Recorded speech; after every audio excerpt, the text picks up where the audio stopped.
In June 1965 has appeared this in a satellite report in the area of Deception Islands, south of Argentina.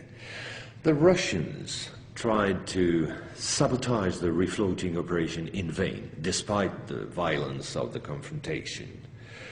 The flying object was finally brought back to Edwards Air Force Base in California. And 10 years later, the first anti-gravitational drone using magneto-hydrodynamic propulsion, or MHD, made its debut test flight in the desert around Edwards Air Force Base, where a number of prototypes came into being. The Belgians got a small glimpse of so-called UFOs in 1989 and 1990. The incriminated model was a triangular-shaped Astra TR-3B or XR-7, capable of flying in total silence at more than Mach 10. Now I would like to speak to you about another concrete application of such technology, the B-2 bomber, whose development started in 1982. The official B-2 stealth bomber, which flew for the first time in 1989, was to serve as cover for another unconventional B-2 to be built in parallel.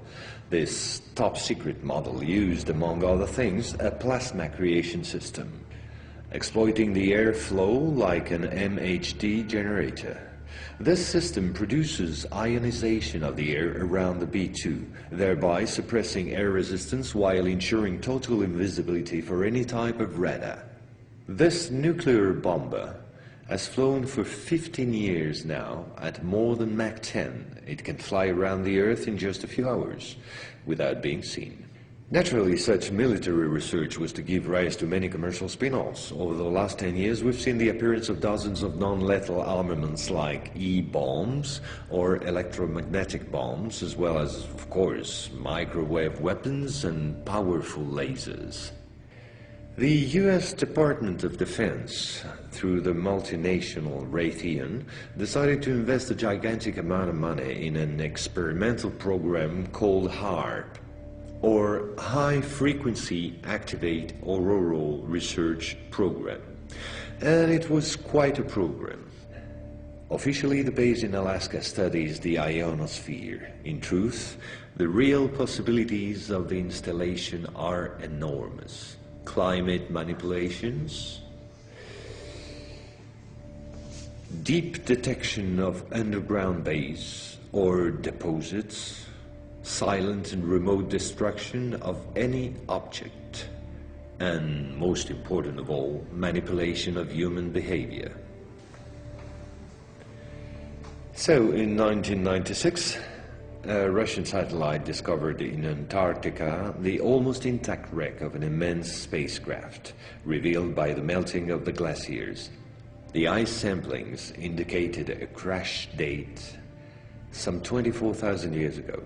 At the same moment, a volcanic eruption on the Deception Islands, the same islands as before, forced the Russian to request help from the United States, given the urgency and importance of recovery of the vessel.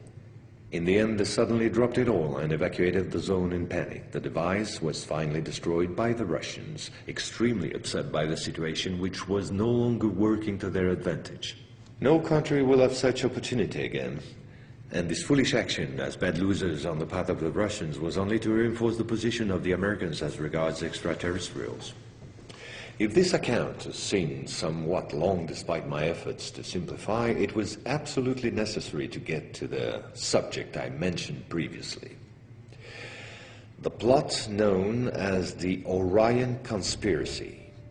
Our research group is convinced that UFOs constructed by the Americans or the Russians will be used to support an hoax attack on the Earth of extraterrestrial origin. The media taking care of the rest, of course. The reason? Once the threat of international terrorism has dissipated, the war economies of the major powers, with the United States at the head of the pack, will need a new enemy in order to still prosper. war on Earth will be replaced by space war against an enemy from beyond. So then, gentlemen, I thank you. A complete report will be handed to you at the exit. As for me, I'll see you again soon for a second update on a quite different subject. Gentlemen.